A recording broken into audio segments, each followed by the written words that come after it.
Terkasih, selamat pagi ya. Selamat pagi, Rom. Apabila kita memperhatikan ya, apakah suatu ketika Bapak Ibu pernah mengamati seekor atau sekumpulan lebah dengan saudara-saudaranya ya. Lebah itu kecil ya, paling sebesar ya tangan ini ya, kecil sekali ya. Ada yang kecil, ada yang agak besar sedikit. Lebah hewan yang lincah, kecil tapi lincah. Lebah adalah salah satu hewan sosial ya. Mereka selalu hidup bersama dalam suatu kelompok, dalam suatu koloni. Mereka saling bekerja sama ketika mencari makan ya. Ketika merawat anak-anak, membuat sarang dan juga mempertahankan sarang mereka ya. Itulah kehidupan lebah. Dan di samping itu lebah membantu penyerbukan tanaman dan menghasilkan madu untuk kesehatan ya. Dan jika ada kesulitan, lebah ini akan membantu temannya untuk menjaga satu sama lain ya. Lebah hewan kecil tetapi tentu saja memiliki banyak manfaat ya. Kita belajar juga dari kehidupan lebah ini.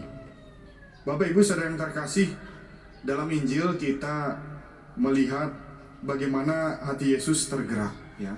Ketika melihat orang banyak mengikutinya, dikatakan bahwa orang banyak sudah mengikuti Yesus selama 3 hari. Mereka persediaan makanannya sudah hampir habis, bahkan habis. Dan dalam situasi tersebut, para murid ini merasa cemas. Kenapa? Karena daerahnya sepi ya. Mau beli makanan susah juga, tidak ada kios, tidak ada warung ya. Dan mereka cemas karena tidak ada persediaan makanan lagi selain daripada 7 roti dan beberapa potong ikan ya. Di dalam kecemasan itu ya, di dalam keterbatasan ini, Yesus mengambil ke-7 roti itu, beberapa potong ikan juga, mengucap syukur, memecah-mecahkan, memberikannya kepada murid untuk dibagikan kembali ya. Kita melihat bahwa mereka bisa memberi dari keterbatasan mereka ya. Orang-orang tersebut dikatakan dan dikisahkan bahwa mereka makan sampai kenyang. Tidak ada yang berkekurangan ya. Semuanya tercukupi kebutuhannya. Mereka makan sampai kenyang. Bapak Ibu, di dalam tradisi Yahudi ada sebuah istilah namanya sedekah ya. Dalam bahasa Ibrani sedekah artinya kalau diterjemahkan ya sedekah gitu ya. Apa itu artinya sedekah? Sedekah itu berbagi ya. Berbagi itu bukan karena kita kasihan kepada orang ya. Tentu saja bukan itu. Pertama-tama bukan itu ya, kita merasa kasihan, bukan. Tetapi sedekah itu arti yang sebenarnya adalah berbagi untuk keadilan ya, supaya tercipta keadilan ya. Yang kekurangan menjadi tercukupi kebutuhannya, yang kelebihan ya setidaknya bisa berbagi sedikit kepada mereka ya. Maka akan dicapai suatu keadilan.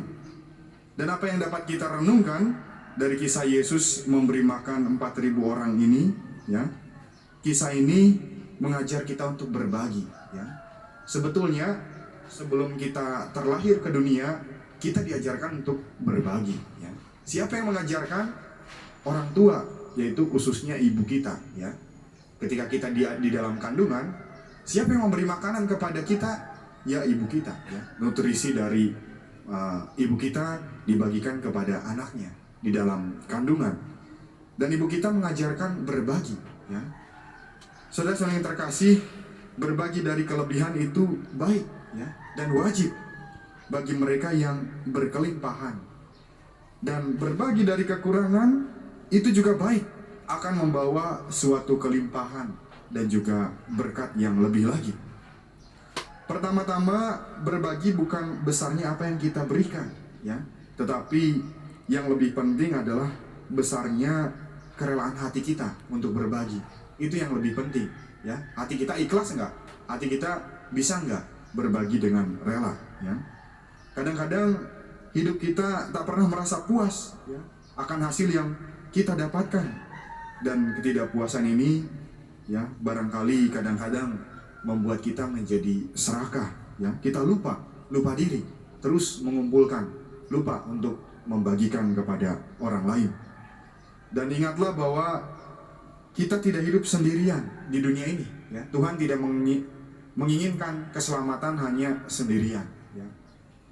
Ada tetangga, ada teman-teman, sahabat, bahkan orang-orang yang kurang beruntung juga hidupnya. Dan melalui kisah yang kita renungkan hari ini, kita belajar bahwa dengan berbagi kebaikan, kita tidak akan pernah kekurangan sedikit pun. Jangan kita seperti anak kecil, ya. Anak kecil itu selalu, ya, egois, mementingkan dirinya. Tetapi marilah kita belajar yang bertumbuh menjadi orang dewasa yang mampu memberi dan berkontribusi untuk komunitas, untuk masyarakat yang lebih luas. Mari kita juga belajar dari seekor lebah dan juga teman-temannya, bahwa hidup yang berarti akan menjadi manis kalau kita mampu berbagi dan membahagiakan orang lain. Mari kita mohon kepada Tuhan agar kiranya kita mampu menjadi berkat untuk banyak orang. Mari kita hening sejenak.